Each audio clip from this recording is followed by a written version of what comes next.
Another round of talks in Vienna this Tuesday.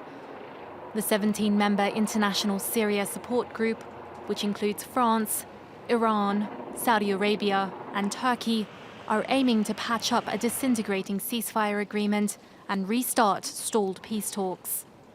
We must find a way back into the political process. It's about improving the conditions for the ceasefire and humanitarian aid so that we can convince the opposition to negotiate with the regime in Geneva.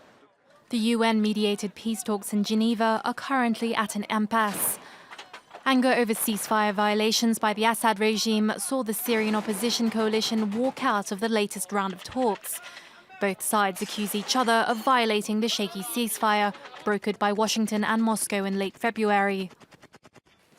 Assad's forces continue to blockade some rebel-held areas around Damascus, stopping all food and medical aid in defiance of UN Security Council resolutions. Despite broad consensus on the humanitarian crisis in Syria, deep divisions over keeping Assad in a transitional government threaten to splinter the International Syrian Support Group. President Assad has staunch allies in Russia and Iran, but Syrian rebels, along with the US, France and Germany, insist that he has to go.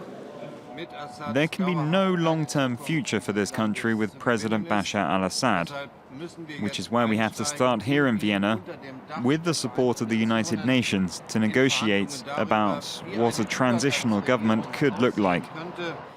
The first Vienna talks outlined a political transition in Syria by this August, a deadline that some say is looking increasingly unrealistic.